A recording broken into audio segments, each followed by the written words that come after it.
All right, welcome everybody to the Lakers Legacy Podcast, where you are my fire, the one desire. Believe when Luka say that he want a rim running lob threat, a pick and pop big, and a 3-and-D point of attack wing defender. Way. I'm your host, Jonathan Hernandez, and on today's show, we are going to try and search for the quote-unquote next LeBron, Luka's next scoring forward partner, and I'll explain more what that means in just a second. And then, second half of the show, I'll pitch it to you guys and answer some fun and interesting off-season mailbag questions that I received. But first, if I could please ask you guys to like this video, comment down below, and make sure you're subscribed to the channel. I would appreciate it greatly. Let's help get me to 4,000 subs by the end of August. That's a goal of mine that I'm personally pinning up on a bulletin board. Lastly, if you guys haven't checked out my latest video detailing Dalton Connect's Summer League struggles, make sure to check out my newest video, film analysis on Dalton Connect's Summer League, as well as his rookie season. All right, so again, for today's agenda, first, let's talk about finding Luka Doncic his next LeBron James. And when I say replacing LeBron, I'm not talking about literally trying to find the next LeBron James, because that would be impossible. LeBron James is literally arguably the GOAT. And I'm not even necessarily talking about trying to find Luka Doncic his quote unquote number 2 partner in crime at any position, a la Giannis or Jokic. I'm literally talking about who is going to be the Lakers' next scoring utility forward who's athletic and can do everything, particularly at the 3 or 4. We can't just settle for an all defensive wing like a Derrick Jones Jr. I'm trying to find a forward who can at least play both ends of the court and score 20 points per game, or at least has that type of ceiling.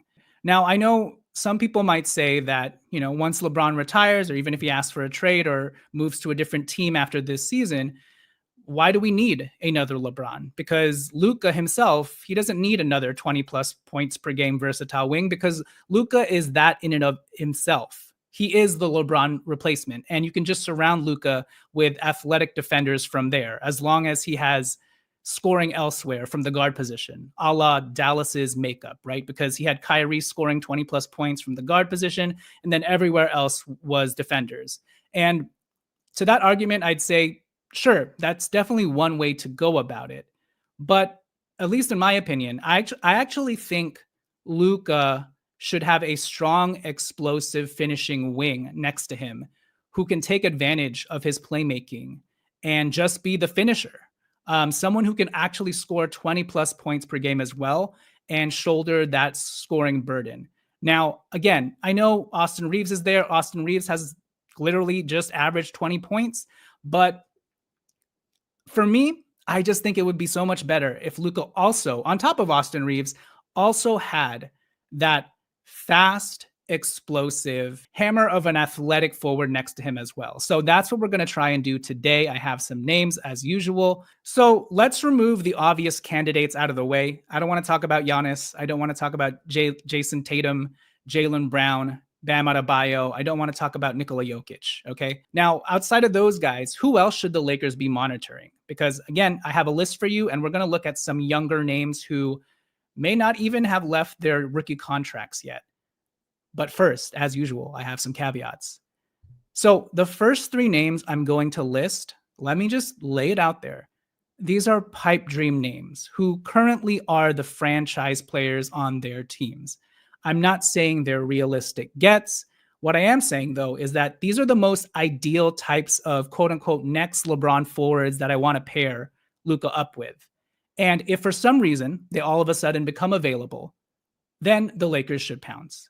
So again, the first 3 names that I'm about to list, I know that they are pipe dreams. I don't want to hear people go, oh my God, this is so silly. This is never going to happen. Yes, I know that it's unlikely, just like it is so unlikely that Luka Doncic would ever don a Laker uniform. So just use your imagination with me and just digest the overall concept. The last 3 names, though, I'll give you some more realistic options, but I just wanted to make sure that I laid that out there. So with that premise and that laid out, let's get to my list, shall we? And let's start with player number one. Player number one, Jalen Johnson from the Atlanta Hawks. So Jalen Johnson is 23 years old. He is a small forward, power forward. He is 6'8" in height. He has a 7-foot wingspan, weighs 219 pounds. Last season, he had one of the best seasons in his career, if not the best season. Jalen Johnson averaged 19 points, 10 rebounds, 5 assists per game, 1.6 steals per game. Obviously, the Hawks are not going to let this guy go. But in the scenario that everything goes to shit for them, Jalen Johnson would be an ideal, quote unquote, next LeBron James type of forward to pair next to Luka Doncic, because as you can see with his stats, he can literally do everything.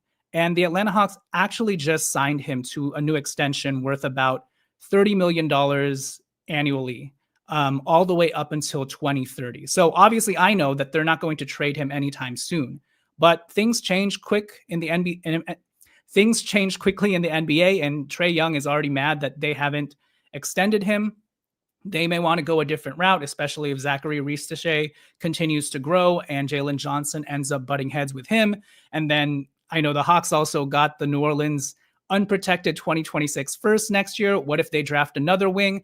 Maybe by year 3, they're like, wait, do we really need Jalen Johnson at $35 million a year?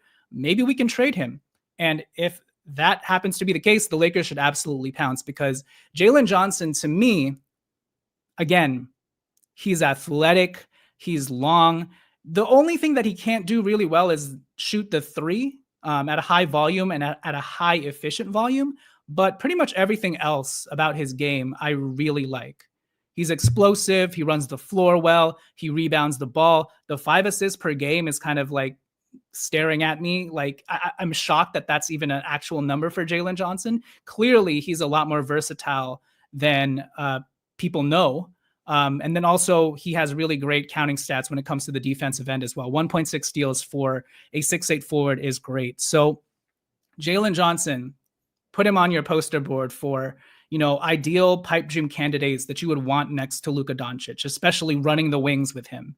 A guy who can not only take the offensive burden off of Luka's shoulders if you give him the ball, but also someone who can just play off of Luka Doncic himself as a lob threat, as a cutter to the rim, in transition, rim running, just running the wings, someone who's athletic and explosive. And so, yeah, Jalen Johnson would be one of my top candidates.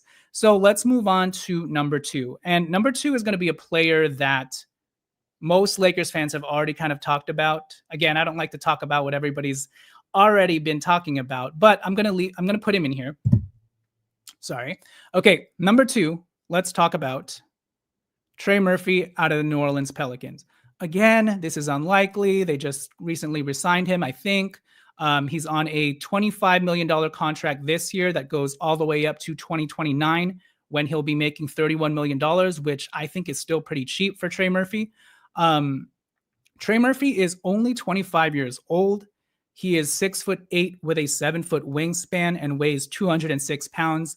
He has to have gained a little bit of muscle since his rookie year. I believe that listing is from his rookie year. So let's say he's about 215 pounds. Regardless, Trey Murphy is a little frail, but he is very long and tall. Last season, he had his best season of his career, averaging 21 points per game, 5 rebounds, 3.5 assists, and then he hit nearly 3 threes a game. No, he actually hit 3 threes a game. And so Trey Murphy, he's not as versatile as Jalen Johnson. He is not as good a defender as Jalen Johnson, but he is sort of that. He's like the version of Mikal Bridges who can shoot threes at a high volume. And I really like that Trey Murphy is very explosive and athletic as well. I think he's been a little bit overrated in the past year or so with regards to his defensive capabilities. I think he did a much better job of filling that 3-and-D role earlier in his career. But obviously, as the usage rose and he kind of became a 21 points per game scorer, the defense kind of waned. But even with that said, I know that Trey Murphy can defend, at least at a very competent level. And you can't teach 6'8" with a 7-foot wingspan. So for me, Trey Murphy would be another great candidate to fill that next LeBron spot next to Luka Doncic. Because again, the one thing that he can do that Jalen Johnson can't do is he can really shoot the shit out of the ball.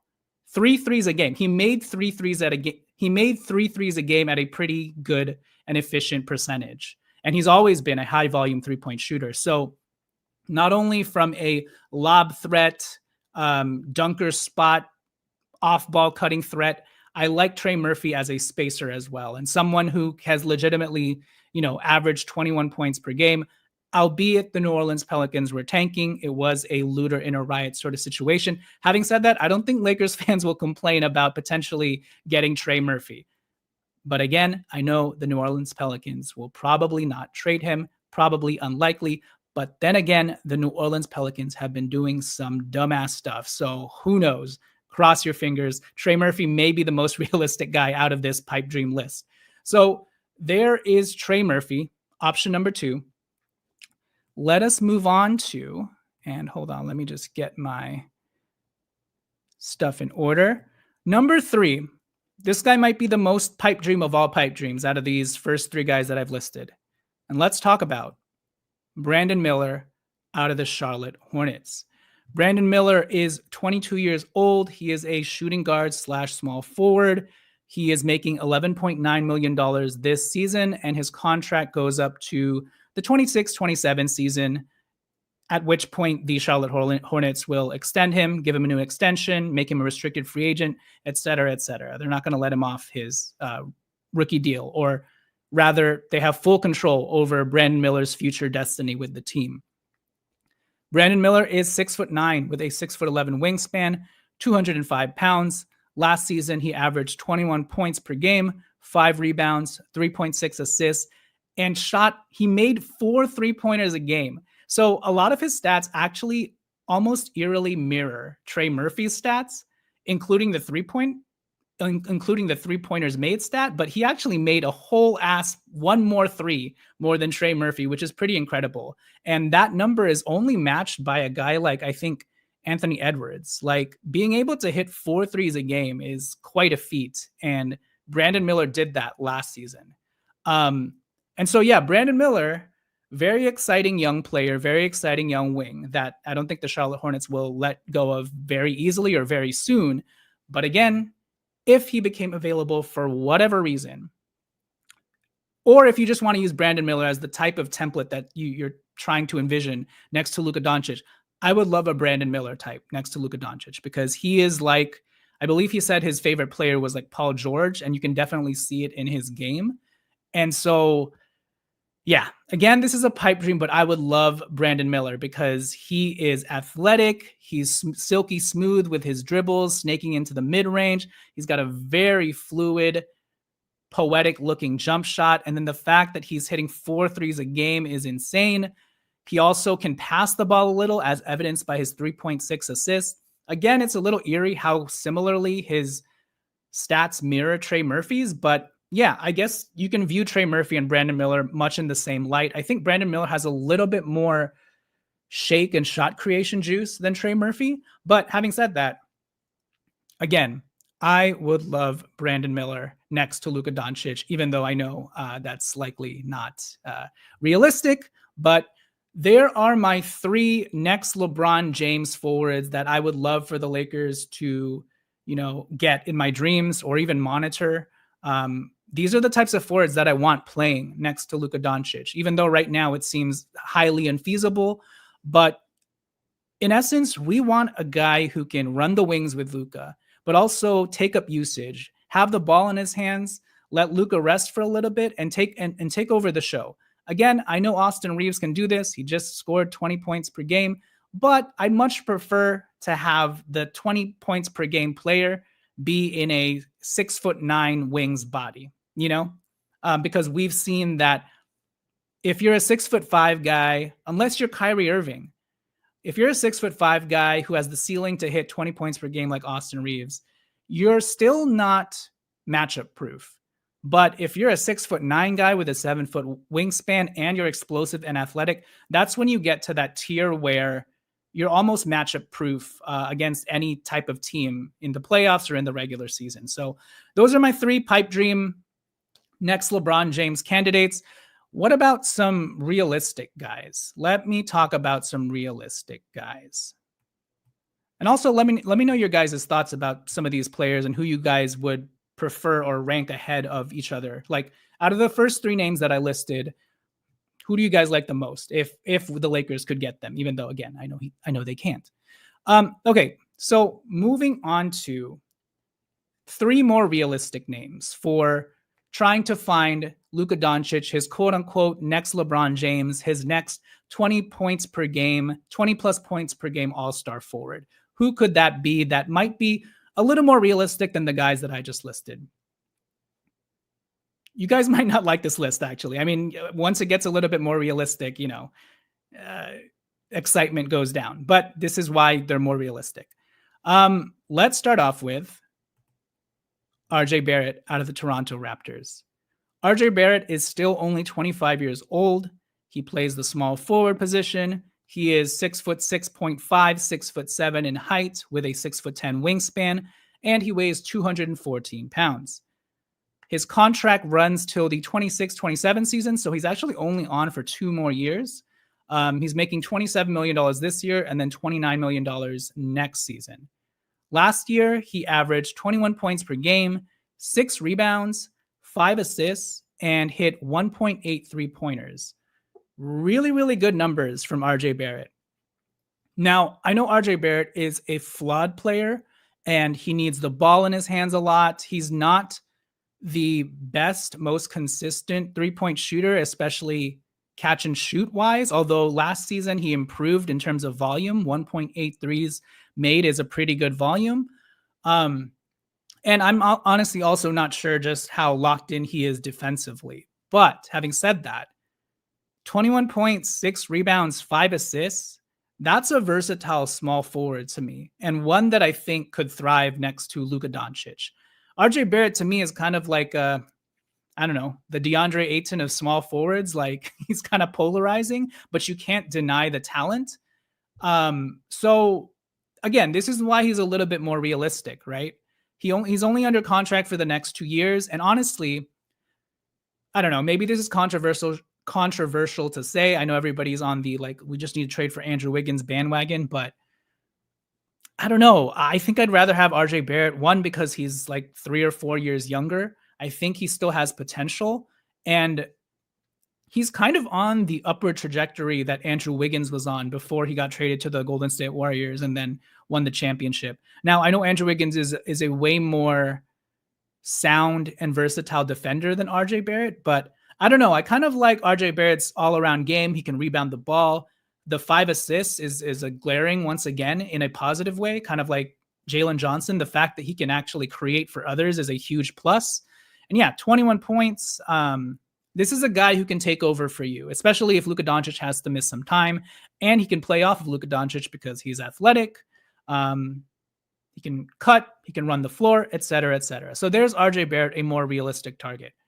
Now, the next guy I'm going to bring up is also very polarizing, but it's also why he's a realistic target to be the quote-unquote LeBron James replacement once LeBron leaves, quote-unquote the next 20-plus point per game scorer or 20-plus points per game forward next to Luka Doncic. And so the next guy I want to talk about is Jonathan Kuminga. He has a great first name. So Jonathan Kuminga is still currently an unrestricted free agent. He's only 22 years old, believe it or not. Jonathan Kuminga is 6'8" with a 7-foot wingspan, and he weighs 220 pounds, feels like 220 pounds of muscle. Last season, even in spite of the fact that his role with the Golden State Warriors kept getting tossed around, Jonathan Kuminga averaged 15 points per game, 4.6 rebounds, 2.2 assists per game, and 0.8 steals per game. So Jonathan Kuminga, again, if you just listen to the stuff out of the Golden State Warriors and the Golden State fan base, you probably don't want to touch Jonathan Kuminga with a 10-foot pole, or I don't even know what the idiom is, but you probably don't want to touch Jonathan Kuminga. But Jonathan Kuminga, to me, Now, on a team with LeBron James and Luka Doncic, I wouldn't want Kuminga because he needs the ball in his hands, right? And as a tertiary player, I'm not sure I trust Jonathan Kuminga to do the ancillary tertiary things. I almost feel like Rui Hachimura is a better just like know his role sort of guy. But if you remove LeBron James from the equation, Jonathan Kuminga almost has the same physical profile as LeBron James in terms of being this muscular, sturdy, small forwards slash power forward who is athletic and explosive as hell. If you guys watched any of the playoffs, there were times when Jonathan Kuminga kind of looked Anthony Edwards-esque. You know, when the Warriors needed a scorer, he came in there and kind of gave them the shot in the arm that they needed, you know? And I don't know what went on with Steve Kerr and Kuminga and their role and their disagreements or whatever, but in a new environment, I still believe in Jonathan Kuminga's ceiling. Now, it could blow up in our faces. It could be like a Cam Reddish situation where Jonathan Kuminga just can't find his role on all these different stops, but I'm willing to give it a shot, especially because we might not have to give up too much for Jonathan Kuminga. So I don't think he's going to take the qualifying offer and bet on himself in that way, but whatever team gives Jonathan Kuminga $25 million, you know, I would take a flyer on an athletic, explosive forward like Jonathan Kuminga is what I'm trying to say, because I think next to Luka, he could work very well with Luka. So there's Jonathan Kuminga. And now let me see if I have any other thoughts on Jonathan Kuminga. No, I don't. Again, he would just be a flyer. We could get him for cheap. And if he actually hits his ceiling, and I think most players hit their ceiling next to Luka Doncic because he's so unselfish, right? And really all you have to do is be that lob threat outlet, that transition outlet. The one thing I'll say about Jonathan Kuminga is he's not a great three-point shooter, which is concerning. So that's where I'll kind of pause and be like, I wish he was a better three-point shooter from both a volume standpoint and an efficiency standpoint. But having said that, again, I just want that explosive bulldog at forward, at the power forward position next to Luka Doncic, because once LeBron James leaves, Kuminga can sort of mimic that type of athleticism in transition and even in the half court as a lob threat. So there's Jonathan Kuminga. Let me move on to the last guy. So the last guy, I'm going to caveat this heavily. The last guy is pure potential. He's still on his rookie contract. I'm just looking for sturdily built forwards who are athletic. Okay. I have no idea if this guy is going to pan out or be good, but I'm just putting him on here. This is the most like galaxy brain idea that I've had. So next guy, last guy, in terms of trying to find Luka his next LeBron James in terms of a 20 plus points per game explosive forward.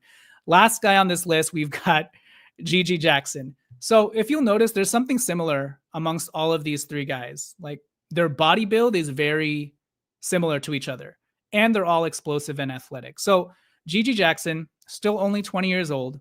He's 6'9" with a 6'11" wingspan, 210 pounds. I'm not even going to show you his stats last season because last season he was heavily injured.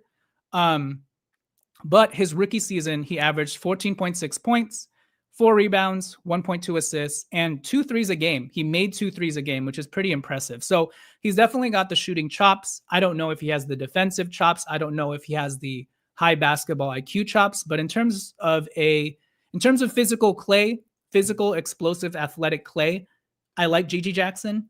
He's making $2.2 million this year and $2.4 million in 2026. And he's still very young. And I think he has that 20 points per game sort of potential. Now, he may just end up being another Jonathan Kuminga type. But again, you know, if you can get these guys on the cheap and don't really have to give up the farm for them, I would absolutely take a flyer on a GG Jackson type.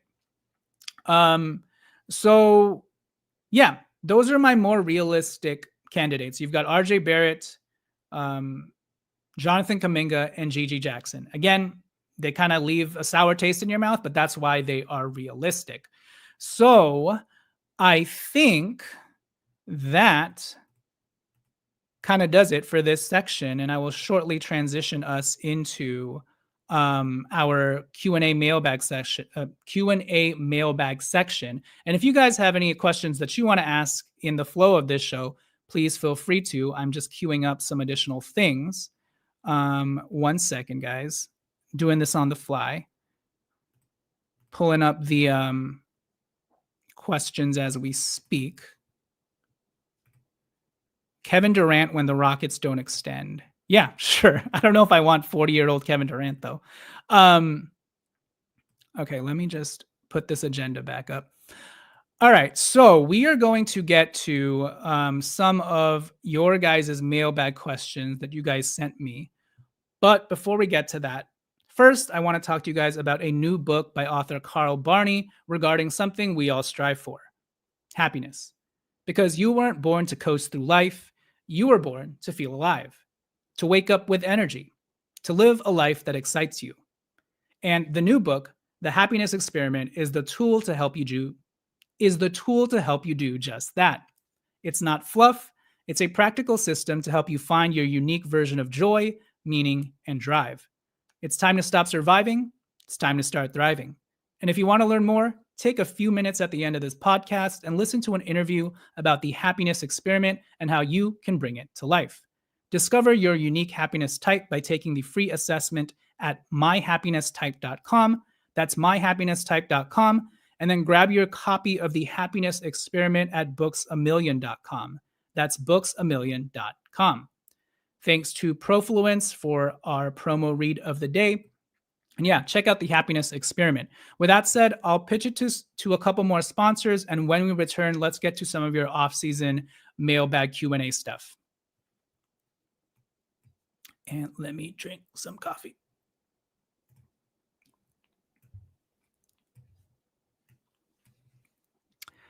All right,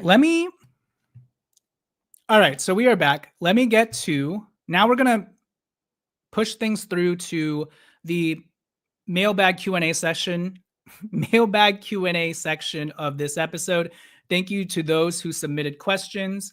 I will now get to those questions. Question number 1, let me make sure it's in a view that people can see. All right, question number 1 comes from Mark V1219. Can you do a podcast on a list of players who are definitely better than Austin Reaves? It will be interesting to see. Okay, so I'm not going to do a whole podcast on players who are better than Austin Reaves. I think fans are going to flame me. And also, that wouldn't be a very fun podcast. What I will do is I'll answer this question. And so with regards to Austin Reaves, first, I have a list of guys that I think Austin is better than. So I'm going to list them right now. And at this point of the show, I'll show you guys' comments, and you guys can chime in as well with regards to your thoughts on Austin Reaves. So first, I'll give you a list of guys that I think Austin is currently better than. Number 1, Jordan Poole. Austin Reaves is better than Jordan Poole, and I said that even before Austin Reaves began scoring 20 points per game. Austin Reaves is better than Jordan Poole. Number 2, I think at this point, Austin Reaves is better than DeJounte Murray. And I'm not just using DeJounte Murray's recent Achilles heel injury against him, although obviously that is a huge factor. But I also just think the way that the Lakers want to play, even though DeJounte Murray is more athletic, I just like Austin Reaves' better all-around game at this point, even though he's not as quick and not as explosive as DeJounte Murray. So I think Austin Reaves is better than DeJounte Murray.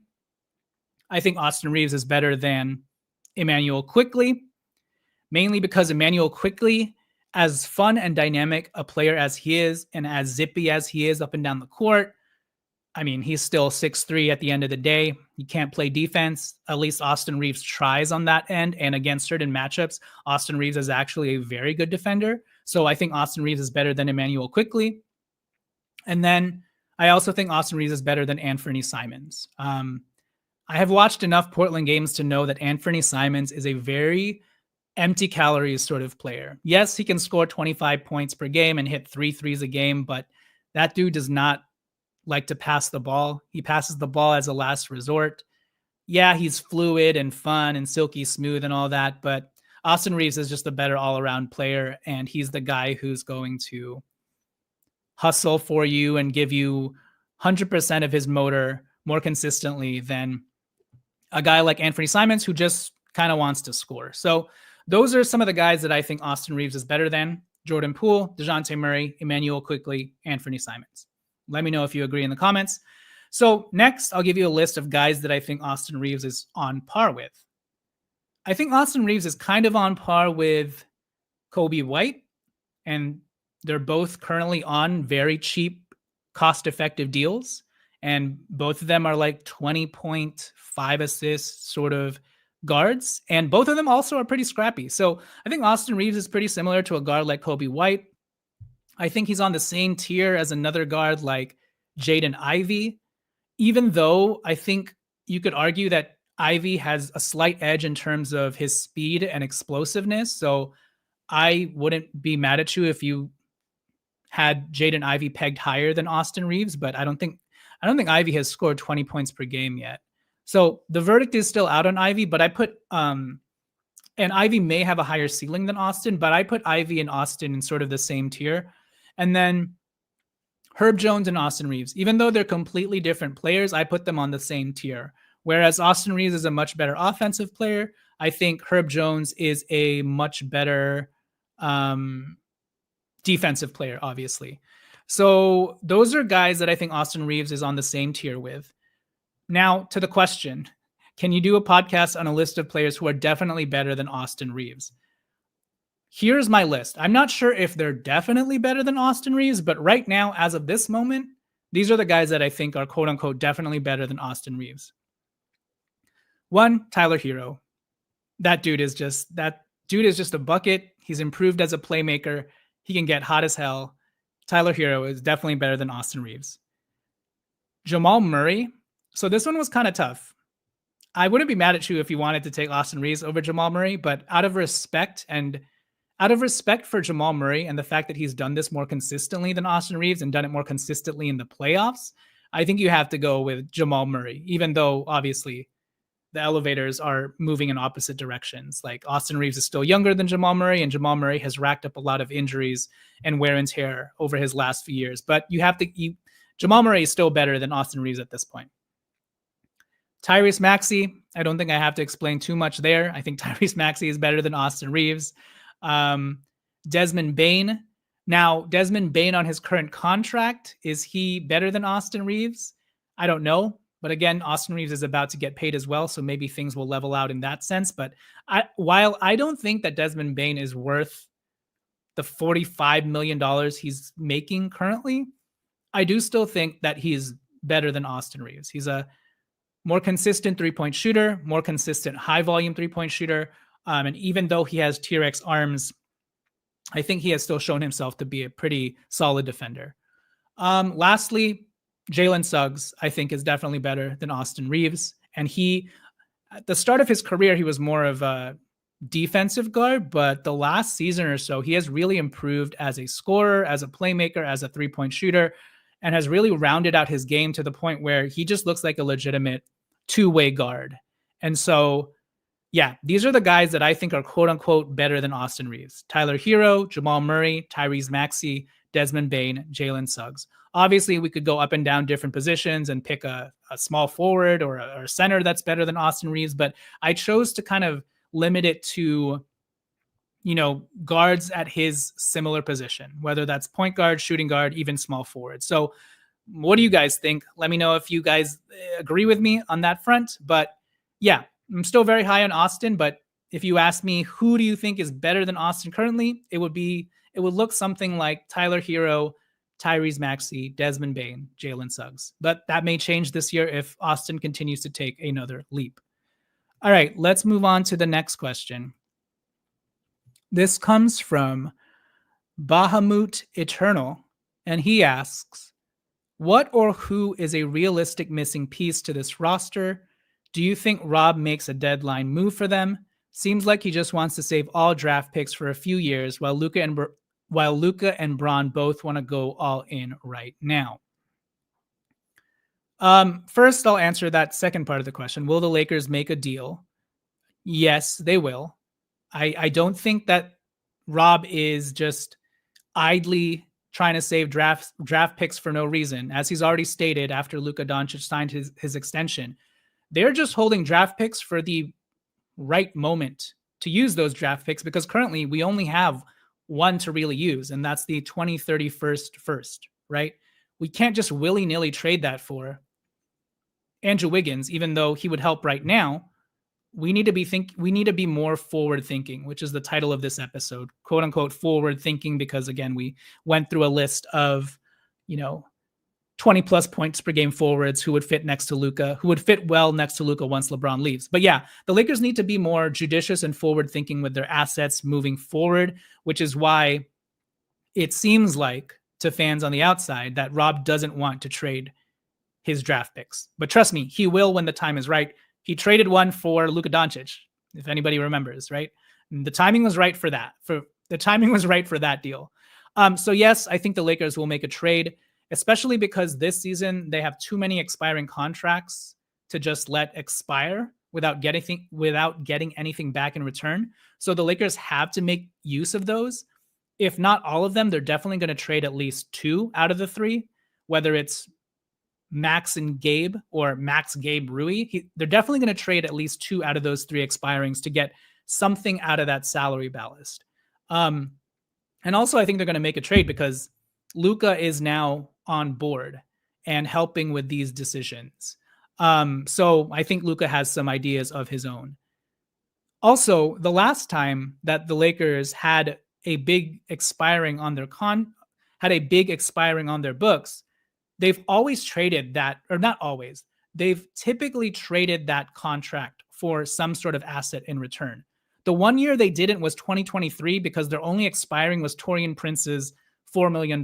Like, that's not enough to make a difference, right? The last time the Lakers had a big expiring, they traded for DFS, and they used D'Angelo Russell's expiring $18 million to at least get back DFS. And then shortly after that, you guys know what happened. We traded for Luka Doncic. So if you look back on the Lakers' history at the trade deadline, anytime they have had at least $15+ million in expiring contracts, they have made a trade. So just have some confidence in that. So let me address the first part of this question. What or who is a realistic missing piece to this roster?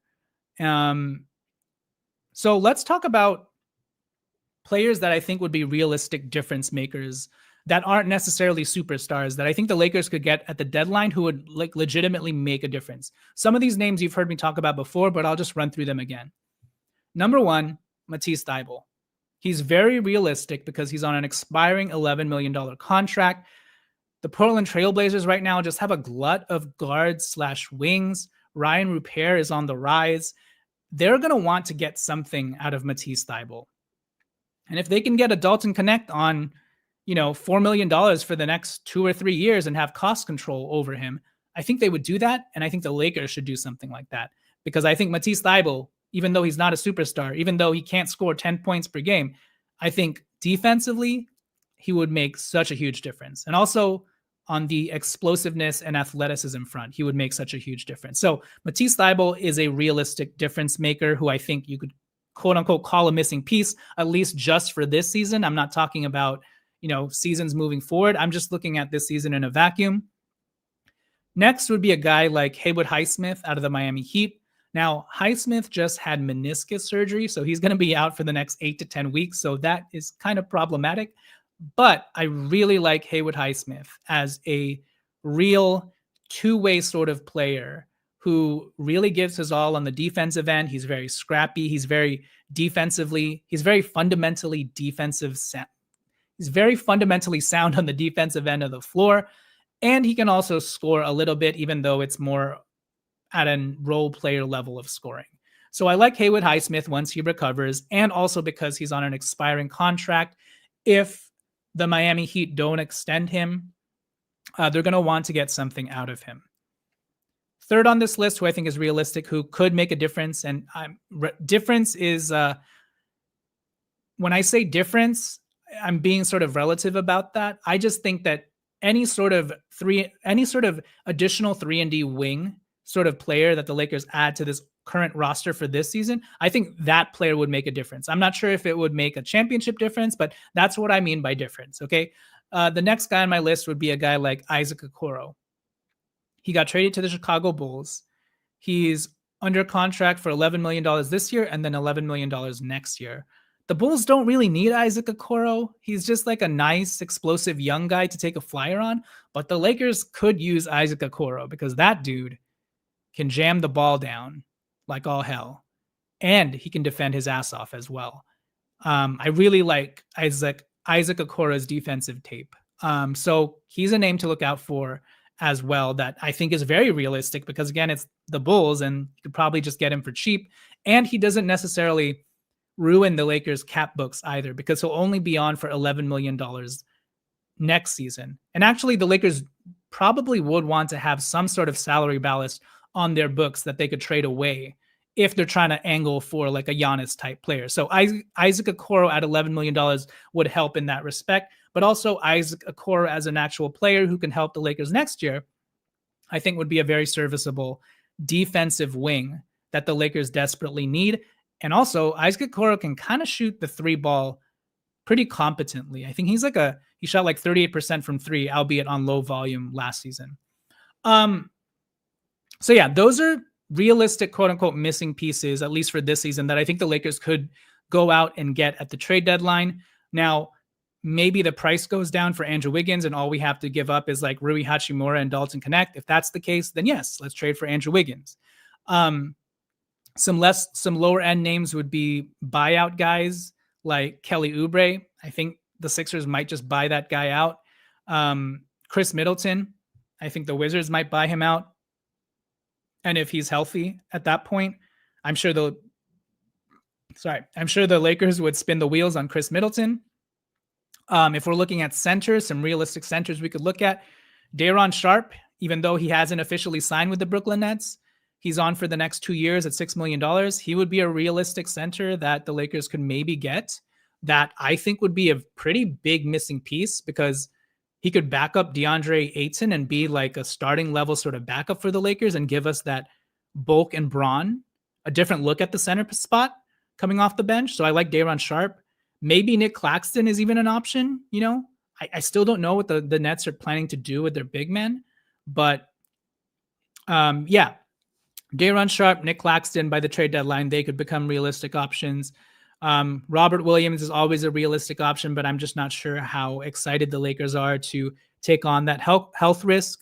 And then Isaiah Stewart out of the Detroit Pistons, he's on for $15 million this year and then club option $15 million next year. I don't know what it would take to get him, but obviously he comes with his own concerns. Lastly, the one guy that I'm kind of hoping for, and this is kind of like more of a dream trade scenario for me, would be looking at a player that Luka Doncic has already played with, and he's currently an unrestricted free agent right now, or actually he's a restricted free agent. He doesn't have a contract yet. But if and when he gets that contract, and if he signs his qualifying offer, I would absolutely try and see what's going on with Quentin Grimes out of this Philadelphia 76ers, because now there's a guy who I feel like is a realistic missing piece to the roster, especially if he takes his qualifying offer of $4 million with the Sixers and the Sixers are like, oh shoot, this guy's expiring. We did him dirty. He doesn't like us because negotiations went south. We just got to trade him to get anything that we can for him. In that scenario, trade Dalton Connect for Quentin Grimes, please. Like, that is the perfect sort of player who really kind of spread his wings in Philadelphia once he got traded there and showed that he could be a 20 points per game scorer, a 5 assist type of player. And he also knows how to play that connective 3-and-D role next to Luka Doncic because he played with Luka for the first half of the season. And so I'm very high in Quentin Grimes, and whatever his next contract looks like, whether it's the qualifying offer that he takes or like a new $25 million contract with the Sixers or another team, if I'm the Lakers, I would inquire about Quentin Grimes. All right, let's move on to question number 3. This comes from Mr. Obanyaki7294. Give us your honest, non-biased ranking in the West. with regards to the Lakers. I think the Lakers will rank number 5. The West is way too stacked this year, and we are still missing a legit defensive 3-and-D wing. All right, so my rankings for the West, I have number 1, Oklahoma City Thunder, defending champs, makes sense. Number 2, Denver Nuggets. They had one of the best aggregate off seasons this summer, getting guys on the veteran minimum like Bruce Brown, trading for Cam Johnson.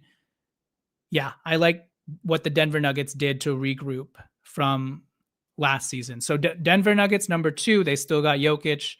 Number 3, and maybe I'm giving them a little too much respect, but the Houston Rockets, when you get KD, you get Dorian Finney-Smith, you keep getting all of these wings to sign with you, and you don't lose any talent. They re-signed Steven Adams. Clint Capella is, for some reason, a third-string center. Yeah, I like the Houston Rockets' depth and also their high-end talent as well, with KD, Jabari Smith Jr., Tari Eason, Alperen Sengun, Fred VanVleet. Yeah, Houston looks very strong. Number 4. So this is kind of weird. I think most people would probably have Minnesota here. I don't. I actually have. So I could put the Lakers number 4. I won't. I actually have Dallas here because I personally think Dallas is going to be very good next season, even with Kyrie Irving's injury, because their combo of size, versatility, and defensive acumen is off the charts. Anthony Davis, Derek Lively, Daniel Gafford, PJ Washington, Najee Marshall, who really had a great second half of the season last year, Max Christie, Cooper Flagg. I mean, up and down the court, I feel like they're like too deep with real high-level defenders. So I'm pretty high on Dallas, and especially once Kyrie Irving returns, like that is a pretty elite defensive squad with real length and height. Obviously, a lot rests on Anthony Davis's health and just the general health of everybody else. But if everybody's healthy, I like Dallas. Number 5, I have the Lakers. So I agree with Mr. Obanyaki. I would put Lakers 5th in the West. I actually have them over the Minnesota Timberwolves, believe it or not. And just because they whooped our ass in the playoffs, I'm not going to copy and paste that over to the regular season, because I think Minnesota got worse this season. They lost Nickeil Alexander-Walker, who was a big piece for them. And the Lakers actually have a starting level center now to actually grab rebounds for us. We got Marcus Smart. I think the upgrades we made us a lot closer to Minnesota. And I think our first round series was, even though Minnesota was 100% the better team, I think that series was a lot closer than what that 4-1 series shows. Because if Luka didn't get sick game 3 and we actually pull out that game, the series could be entirely different, even though I don't think we could have sustained it. But I just think the Lakers are the smarter team. And now with the upgrades we've made and the fact that Minnesota lost Nickeil Alexander-Walker, we have a center now. We've got depth. I like the Lakers, at least in the regular season, having a better record than Minnesota. In the playoffs, who knows? We may still not match up with them physicality and athleticism-wise. So number 5, Lakers. Number 6, Minnesota. 7, Clippers. Maybe they could make it all the way up to 4. The Clippers are always the team that are like, they could be number 3 or they could be in the play-in. Same goes with Golden State. Who knows what the hell is going on with them? They still haven't done a single season. They still haven't done a single thing this offseason. And then Phoenix, number 9, somewhere in there. You know, Portland and New Orleans may make some noise, but this is how I currently have it. I think the Lakers could realistically be a 4th seed, anywhere from a 4th seed to a 7th seed, depending on how the West stacks up again. Because the West is always very tough and things always change literally by the week. So it might come down to those last few days once again with regards to where everyone sits. So that's how I would rank the West. Next question. This comes from Doji Phillips. Doji Phillips is a member on the Lakers Legacy channel. He gets exclusive videos. If you guys want to sign up to be a Lakers Legacy member, please do so. You guys will get monthly perks and exclusive videos, of which Daniel Phillips is a beneficiary of. So thanks to Daniel for this question. He asks, how did you guys finish in the couple contests, and will we see you guys in Vegas next July? So for those who don't know, my wife and I were part of this America's favorite couple thing that she signed up for and somehow became a finalist in. And for a good few weeks, we kept getting first place in our bracket, thanks to a lot of your guys' help and support. Thank you guys for those who voted. And yeah, we were first place like the first 3 weeks, and then we dropped to third place, but still made it past our round. And so this past week, we were vying to be in the finalist grouping. And for a hot second, you guys helped us. You guys helped push us to the first place. But ultimately, we ended up not being able to move on to the finalist round, and we ended up finishing third in our bracket. But having said that, thank you guys thank you to you guys who supported and who clicked on the link, hit that like button and voted for us. Really appreciate it. It was fun to sort of just be a part of that. The winner of the America's favorite, I keep wanting to say America's next best dance crew. The winner of America's favorite couple, they apparently win $20K, which would have been very helpful for us. But having said that, it was fun to sort of be at the top for a couple of weeks. So will we see you guys in Vegas next July? Maybe. So Vegas was a thing. Summer League in Vegas was a thing that I did when I was much younger, and I did it pretty consistently from 2016 to 2018 or 2019, I believe. This is when I met guys like D'Angelo Russell, got a picture with him, Lonzo Ball. Those were some fun, lit times. I am now much older. Can't really take the heat, much busier. But yeah, I may have to make some time in my schedule again to take a weekend trip out to Vegas. So the answer is maybe. Yes, we might be there next July, so keep a lookout. All right, let me move on to question 5. This comes from @AsianBoy3090. Asian boy with 3 Ys. He asks, imagine a future scenario where Jokic lands with the Lakers. Do you think that adding these players to the team in an imaginary scenario can be similar to the 2023 Nuggets team that won the chip? So he has us with Jokic and Luka as the pillar stones. And we have, along with those two guys, we've got Nickeil Alexander-Walker, who he compares to KCP. Fair comparison. And then somehow we've got Keegan Murray, who he compares to Michael Porter Jr. That makes sense as well, even though Keegan Murray is a much better defender. And then we've got Onyeka Okongwu, who he compares to Aaron Gordon. Interesting. So how many championships do you think the Lakers can win with a lineup of Luka, Nickeil Alexander-Walker, Keegan Murray, Okongwu, and Jokic? Look, pushing aside pushing aside the unrealism of this, which you already said that in an imaginary scenario, that is a very formidable lineup. Luka, Nickeil Alexander-Walker, Keegan Murray, Onyeka Okongwu, Nikola Jokic. I don't think you could even make this type of lineup in fantasy basketball, to be honest with you. But if somehow you were able to compile these types of players, this is a very well thought out starting 5 if you could play fantasy basketball, because you kind of cover all of your bases and you've got length and defensive versatility from all the other spots besides Luka and Jokic. And even then, Luka and Jokic know how to clean up possession. So if the other guys can just do their job and stop their man, Jokic and Luka will do the rest, grab the board, take it all the way in transition, get easy buckets for you, etc. So yeah, I really like this starting 5. I do think this is a championship level team. Obviously, Luka, Nickeil Alexander-Walker, Keegan Murray, Okongwu, and Jokic. Again, I don't think it's even possible to. Maybe we can get Nickeil Alexander-Walker, Luka, Jokic, and Nickeil Alexander-Walker. That is the start of a very solid and strong core to your team. But yeah, to answer your question, Asian Boy 3090. We could probably win at least 2 championships with this type of roster, or at least this type of starting 5. I don't know what the bench looks like. Clearly, Austin Reaves is no longer a part of this equation, but that's okay. Okay, last question. Okay, this one's an interesting one. This one is from Juice War 1. Play bench cut, Linda Rambis, Shadow GM Kurt Rambis, and acting governor Jeannie Buss.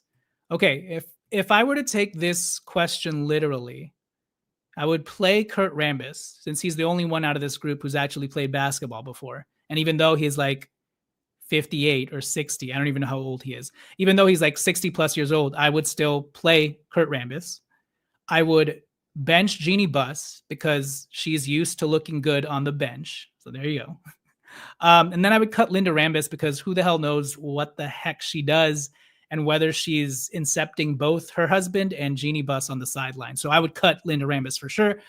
Now, if I were to take this question figuratively, I would play Jeannie Buss because she's still at the end of the day a kind, personable face that players and celebrities react well to. And also she did us all a solid by one, ousting Jim Buss and selling the team. So you got to give her credit for that. So I would play Jeannie Buss, good head on her shoulders, even though she doesn't know much about the basketball side of things. And then I would bench Kurt Rambis because I don't really like his decision-making and philosophy on team building from what I've seen. I don't really know what he does, but from what I've seen, I don't think he really adds too much value. And then I would cut Linda Rambis because who the hell knows what the heck she even does. So there you go. That does it for the Q&As. And honestly, that does it for this show. Thank you guys for tuning in. Thank you guys for watching. Please remember to like this video, comment down below, and hit subscribe on the channel at Lakers Legacy Pod. Trying to get to 4K subs before the end of this month. Help me do that now that my wife and I are no longer in contention for America's favorite couple or whatever. So now you can help with, just keep. Now you can help with helping. Now you can help me get this. Hold on. Now you can help me continue to grow this channel is what I'm trying to say. So if you guys could do that, I would greatly appreciate it. Also, if you haven't yet checked out my latest video on Dalton Connect's terrible summer league, please check that out. I did a deep dive on some of the silver linings within his past July or within his summer league in July. And I also looked back at his rookie year, contextualized it, and raised the question, is it right to throw in the white towel on Dalton Connect this early? Maybe it is, maybe it's not. I'll let you guys decide. It's a full film breakdown. Spend a lot of time on it. Don't let it wither and die on the vine. Please check the video out in the channel. All right, so that does it for this video. Thank you guys for listening. Follow us on X at Lakers Legacy Pod. Do all the things, like, comment, subscribe. With that said, this has been Jonathan Hernandez of Lakers Legacy Podcast, and I will catch you guys next time. Peace.